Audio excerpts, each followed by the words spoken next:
So in this video, y'all gonna see a truck and a Infiniti popped up. The last time I did those two vehicles, or just the truck, was a year ago. So a lot of people, y'all have to realize that some customers, when you do them, they literally will come to you for a year, take care of the car as much as they can, and then when it's time for a good deep cleaning, that's when they're gonna come back to you. You're gonna have some customers that come to you monthly. You're gonna have some of them that's consistent for about 3-4 months, and then they kind of just fall off, and then they'll hit you up when they're ready. But it just all depends. It's like you can't have any hard feelings. So the truck that y'all see, I literally done that truck a year ago in the same condition. I actually charged them more this time. I done that truck a year ago, and the car that y'all gonna see, he had actually just picked that car up last year. This is my first time doing the car. So, and I was just kind of get things rolling around that time, and I was just trying to figure things out. I had just went up on my prices and all that stuff around that time, and it was around her birthday. So today is her birthday, and I remember around that time, I wasn't doing as good as I was doing this year. You know, this time right now, present. Last time this year, where I couldn't do all the stuff that I'm doing right now, like all the stuff that I'm, not like just to talk about what I'm buying and all that. Last year, the vehicle that y'all seen playing throughout the video, when I did that vehicle, I remember it was around her birthday as well, and I'm like, man, how am I gonna make enough to pay all the bills and, you know, make sure she has a good birthday and not having to be like, we can't get that for her or whatever, because she deserves it, you know. And I don't want her to grow up the way that I grew up. I'm not saying I grew up in a bad way, but I knew we didn't have money.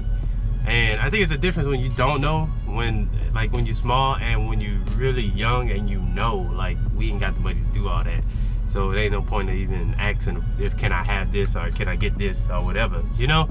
So I don't want her to grow up like that. If we ain't got the money, she's never gonna know.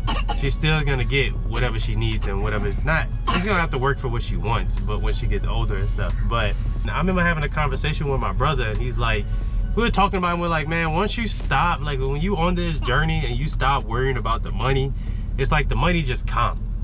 Like even without like trying, the money just come. Like consistently, the least I make a week is about $1,000. Now for the last couple of weeks, last couple of months, it's been over 1,000 I've been making. But I'm just grateful because people ask me, they're like, how are you getting all these customers? And it's like, sometimes I could tell you, oh, SEO, I could tell you Facebook ads, Google ads, and all that other stuff that I try to do. But honestly, I think the biggest thing that has helped me is just me being consistent across the board when it comes to putting content on all my pages, when it comes to doing ads, when it comes to Google ads, when it comes to just sprucing up the website, trying to do SEO. I really don't know what I'm doing when it comes to that, but I think that's what helps me get customers, and it's constantly just being out and about. Like today, I could have took the Durango. I decided to take the van. Just being out and about in places and people seeing the van with all the mobile detailing stuff on it, and just being in places where people see me, and the consistency of making sure that when I do have somebody that texts me and say, hey, I want to schedule, I'm hitting them back within 10 minutes. That's my limit. 5 to 10 minutes, I want to at least hit them back with an answer. So I think that's what has helped me with just when it would get hard. And when I had times where I didn't do a detail for like almost a whole week or something, and I'm like, damn, I don't know what I'm gonna do. I just kept pushing through it. And that's the thing. I think a lot of people quit, you know, like it starts getting hard. They're not getting the customers they want. They're not reaching the audience that they want and all that stuff. And they quit. They get burnt out and they quit. And for me, I get burnt out and I keep going. And sometimes you gotta make yourself, I actually was talking about this with a customer, is that he was like, you know, sometimes you got to make yourself uncomfortable. So I'm not saying you gotta be out there like handing out business cards, handing out brochures and all that type of stuff and begging for work and stuff. Fortunately, that's one thing that I never had to do. I never had to beg for work or anything. I never stood out there and gave business cards out. I only gave a business card out if somebody asked for it. Basically, I only gave them a menu if somebody asked for it.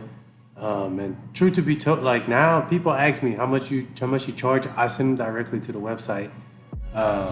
And whether I feel like, whether they become a customer or not, or whether they want to go to the website or not, that's just how I do things. So I think in order to get like a consistent flow, you yourself, you have to be consistent when it comes to however you're advertising or whatever you're doing. If you're only detailing one car a week or one car every 3 weeks or something like that, that's probably not consistent enough. And then another thing I'd be telling people, like, you can't go and ask people who are not doing what you're trying to do for advice. And the meaning is, like, I can't go to a doctor and ask him about detailing cars and stuff like that. But what I could do is, if that doctor owns his own, whatever you call it, clinic or whatever, I can probably ask him about business advice, because him or she or whatever are also running a business. So they may be able to give me business advice. So a lot of times I see people giving advice out when it comes to detailing and stuff, and they're not even really detailing cars, and they're not really doing this as a business itself. So you just gotta be careful when it comes to that type of stuff. But if you wanna get consistent customers, like I said, you yourself need to be more consistent. Even when times get rough. When times get rough, find something. Ask yourself, what can I do differently? What can I do since it's slow? For me, if I get a little slow, I just start working on content and stuff like that. Or if I'm behind on videos, I edit as many videos as I can. Even if it's for TikTok or YouTube or whatever. So that's just what I do. But there's always something that you can do to better yourself, especially when you're running a business. Like one thing I've never done is like a sale. I've thought about it a couple of times of doing like a sale or whatever, but I've never had to do like, hey, if you bring 2 cars, I give you this or whatever. I have given like discounts for customers that do like multiple services in a month. I'll give them like 10-15% off if they do an extra wash that month.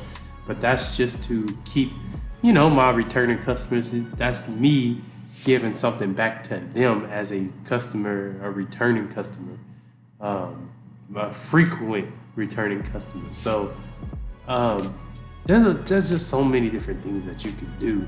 You don't have to advertise on TikTok, but I mean, I always tell people social media right now is like one of the best ways to market your business, depending on the business that you have, because it's free. But thank y'all for watching. I hope you had a great day, and I'll see y'all in the next one.